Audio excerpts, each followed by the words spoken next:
Done? Sure. So we have, suppose S belongs to Rn. So what are the elements of S?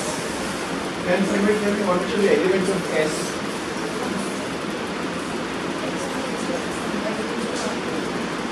Yeah, the elements of S will be n-dimensional vectors. Right? Vectors in the n-dimensional space. Okay. Now, think of a number B. Okay? Think of a number B. Right? Now suppose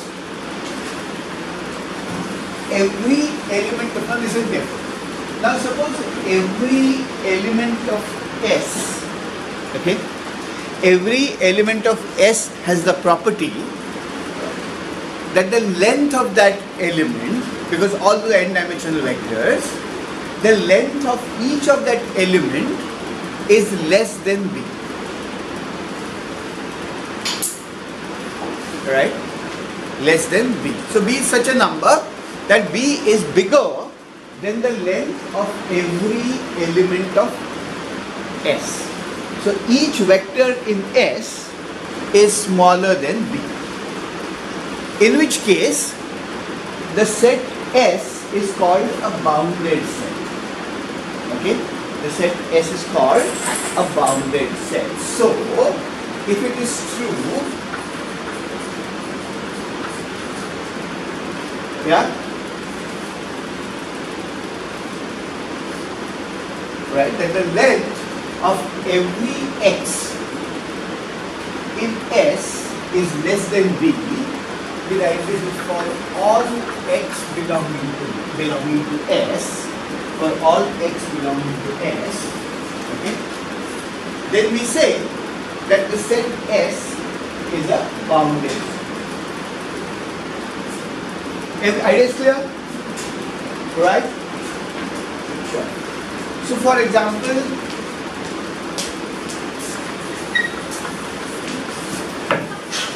is this a bounded set?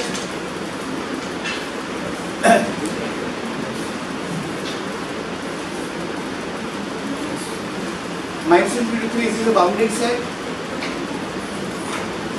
Is this a bounded set? No. Right? Because you can think of vectors which are infinitely long in this. Right? Whereas, is this a bounded set? Yes. Right?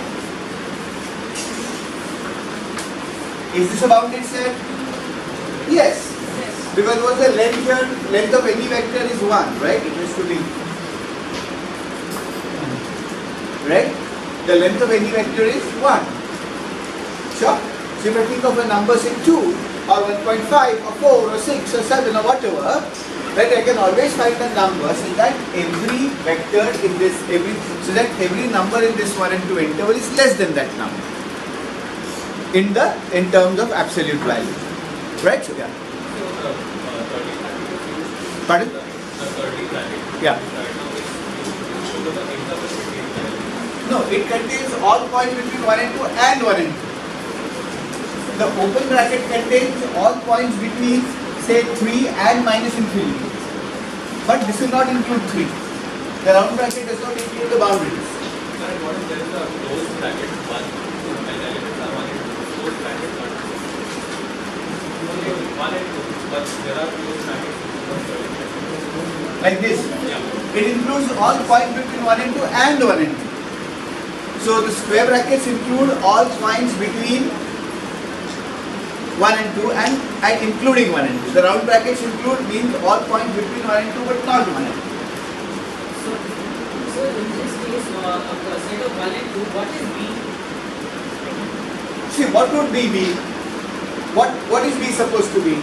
B is supposed to be a point so that it is bigger than any number between 1 and 2. Right?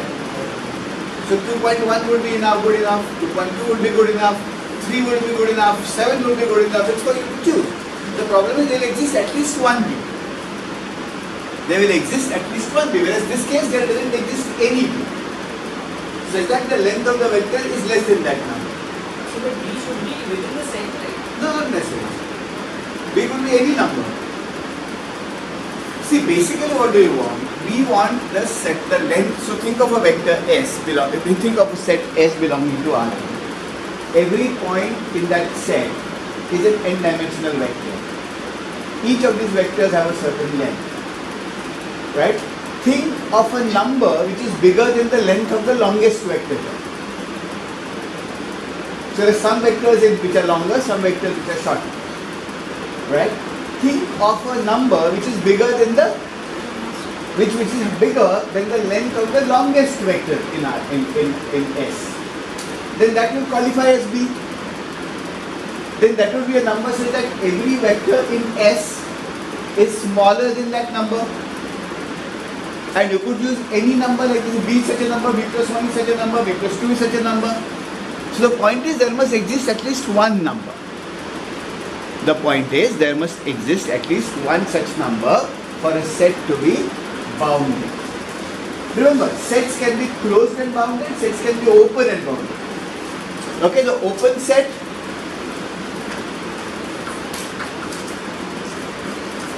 is this a bounded set? No? What is the highest length of any point? So if you think of a vector, think of the number 2.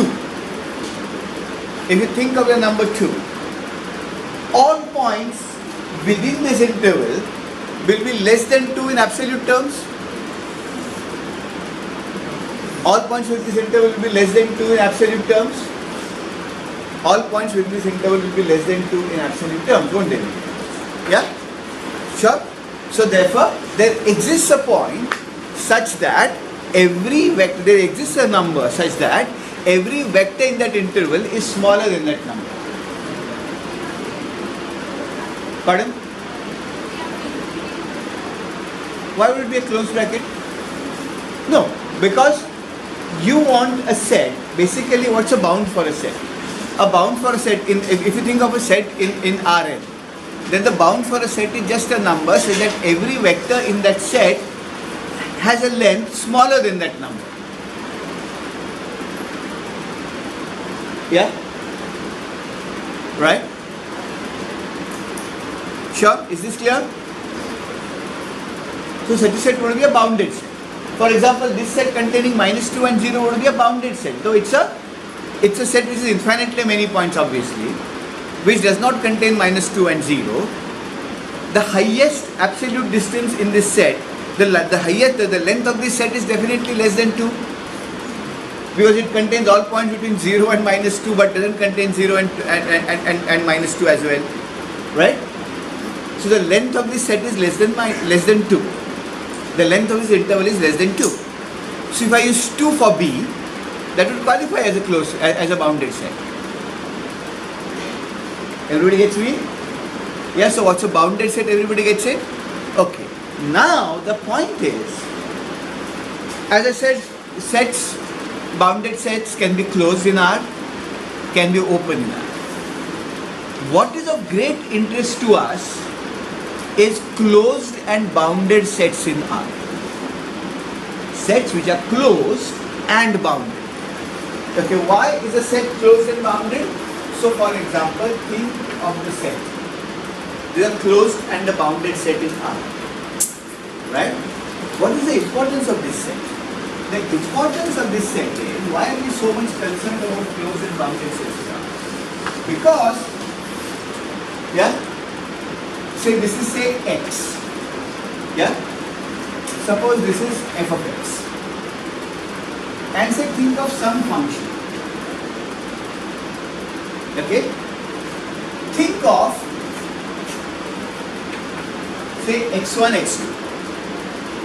And think of the closed and the bounded interval x1, x2. And a continuous function on it. Then you see clearly that this function is bound to take a lowest value and a highest value on this set. So this function will necessarily have a maxima and a minima on this set. It's a continuous function. And all our economics is about maxima and minima. So in order to ensure that we have maxima and minima, right, the sets that we are talking about on the real number line will be closed and bounded. Right. Now this is okay to see in the, because it's a simple situation. Think of a 4-dimensional vector, say x1, x2, x3, xn. Then what you really have is a circle, right? And set of all points which have a length less than b, say less than some number, will be a closed and bounded set. Right? Okay, so think of, for example, a utility function x1, x2, x3, x4. Right? Okay? Now, as long as we are defining these continuous functions over closed and bounded intervals, right? Okay? They will always have a maximum and a minimum. Therefore, closed and bounded intervals are very important for us. A closed and a bounded set in R is called a compact set. Okay? So, closed and bounded sets in R, okay, are N. Okay?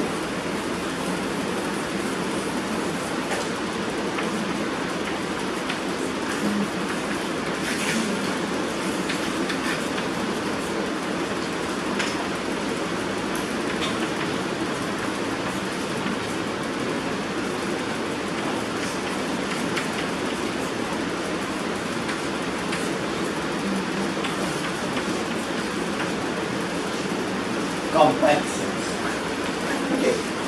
Now, there is a very important theorem associated with closed and bounded sets in R, okay, which is going to be quite important when you do a little bit of higher kind of mathematics. Okay. That theorem is called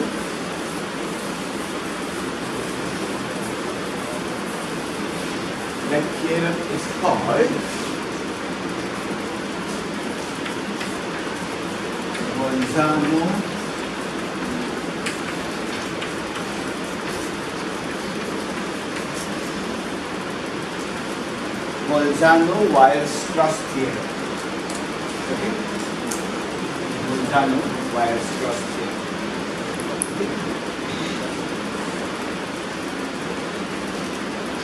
Okay, so what it says is,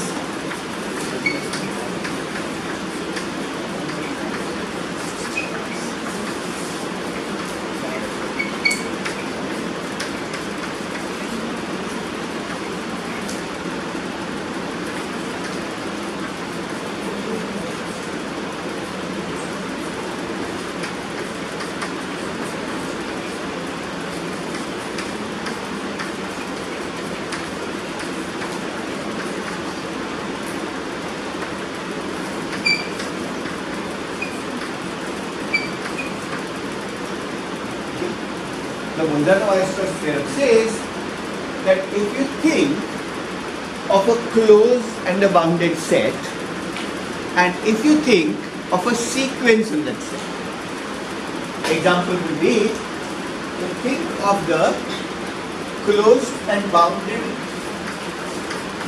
interval 0, 1. Okay? And think of the set, think of the sequence 1 upon x, okay? X goes from 1, 2, 3, so on. Okay? X goes from 1, 2, 3, so on. Right, so what are we doing? When x is equal to 1, what will you get? 1. X equal to 2, what will you get? Half. X equal to 3, what will you get? 1/3. X equal to 4, you will get 1/4 and so on. So we are defining a sequence. So in terms, what's the sequence?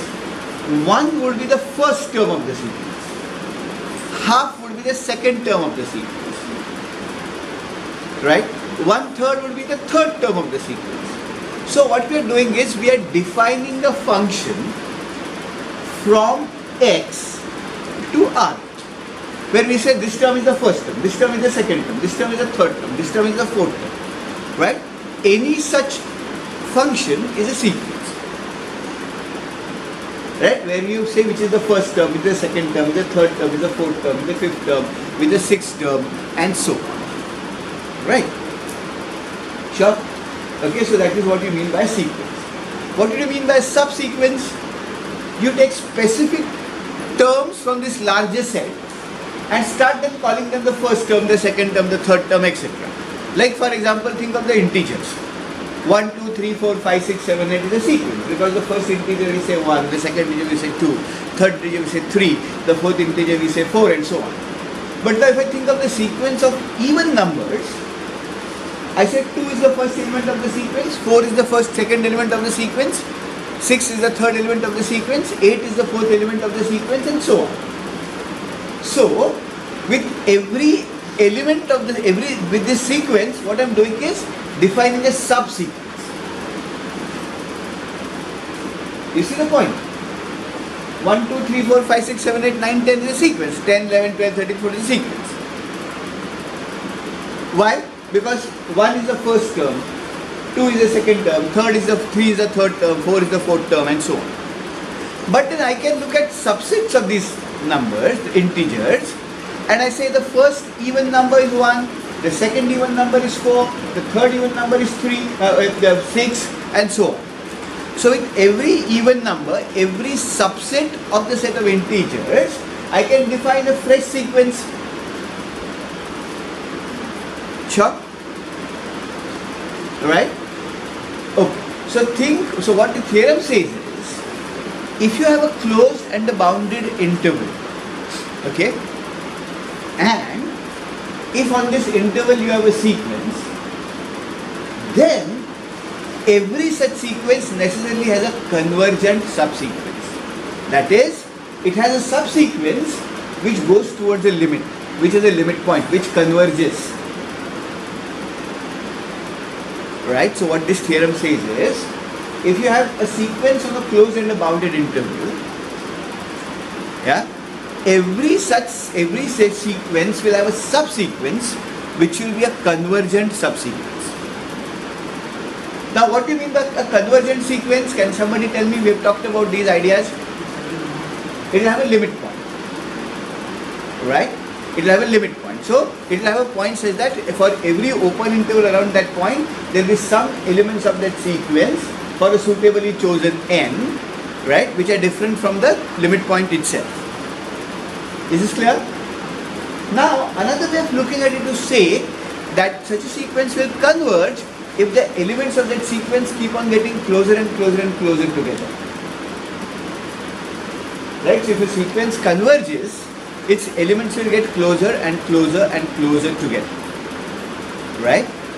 Such sequences will get closer and closer together are called Cauchy sequences. A Cauchy sequence, C-A-U-C-H-Y, a Cauchy sequence. Right? So if you want to prove a convergent sequence, you want to prove that the sequence is convergent, it is enough to prove that it's a Cauchy sequence. Okay, that is, as long as you prove that its terms are getting closer and closer and closer together, then you can argue that this sequence will be a convergent sequence.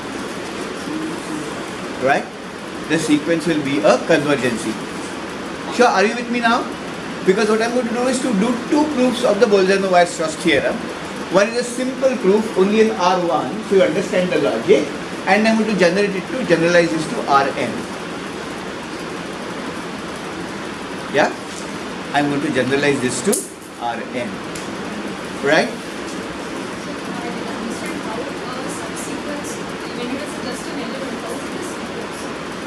It's not just an element. You see, think of 1, 2, 3, 4, 5, 6, 7, 8, 9, 10. It's a sequence.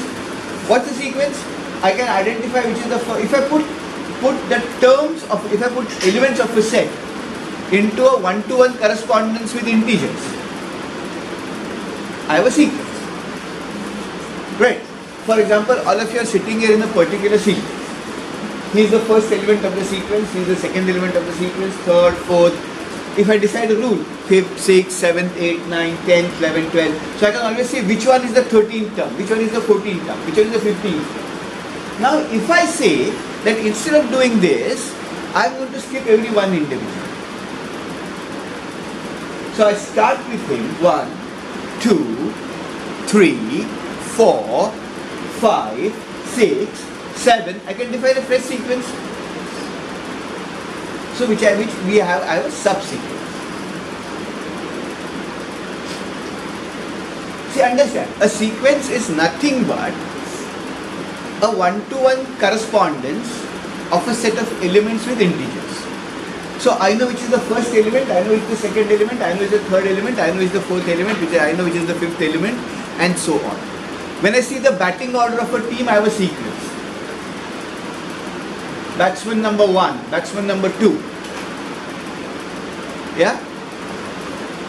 So whoever is the opening batsman gets mapped into 1. When you are actually looking at a scoreboard of a cricket match, there are batsmen's names there, right? They know 1, 2, etc., etc. Have you ever seen a scoreboard of a cricket match? It says batsman number 1, batsman number 2, right? Then the batsman number 2 goes out, then batsman number 3. Sure? So what are we doing is we are associating with every player a real number. So we are defining a sequence. Right? Now suppose I define a subsequence. So I say batsman number 2, actually I'll call him 1. Batsman number 4, I'll call him 2. Batsman number 6, I'll call him 3. I can do that. Sure? Right? So that's how I can define a subsequence. A sequence is nothing but that, right? Now this Parker theorem says that if you actually take so if you have, can you be a bit louder? So in that theorem, definition of a bounded set, that just saying that in modern actually there is u. So by logic, it's saying that it should No. converge to No. For example, think of a closed set. Think of an open set. 0, 1. With a bounded set, which contains all points from 0, 1 but not necessarily 0, 1. Right? Okay. So think of a subsequence. Right? Think of a sequence 1 upon xn. As x tends to infinity, xn tends to 0. It doesn't converge to the set. Right? Then I can show that there doesn't exist a subsequence of this on the bounded interval, which converges, because it converges outside the boundary, which converges on the boundary, which converges actually on 0, right? So that's not necessarily true. So how do we go about proving the theorem? So everybody understands this? The Bolzano-Weierstrass theorem. So first I'll prove it between just R1 on the open interval 0, 1, and then I will generalize it to Rn. Strategy clear? Okay. So now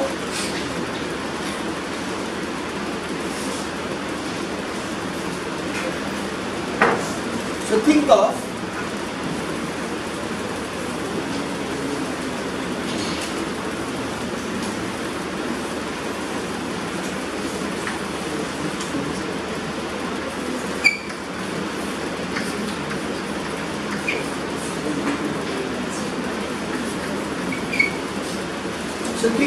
xn. n goes from 1 to infinity as an arbitrary sequence in 0, 1. The closed bounded interval 0. So what do you mean? What do I mean by this? I say there is a term called x1, which is the first term of the sequence. The second term of the sequence will be x2. x3 will be the third term of the sequence. x4 will be the fourth term of the sequence.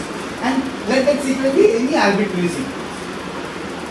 Let that sequence be any arbitrary sequence, right? Let the sequence be any arbitrary sequence. Is sure? Okay. Then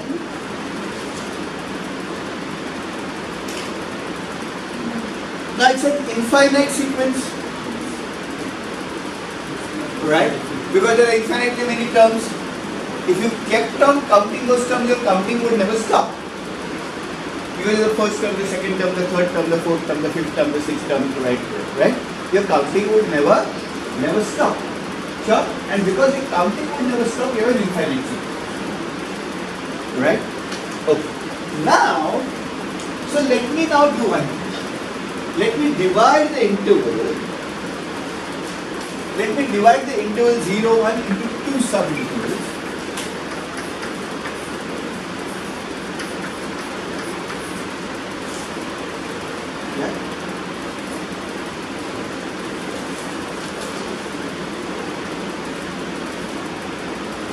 Okay, so happy you got these, right?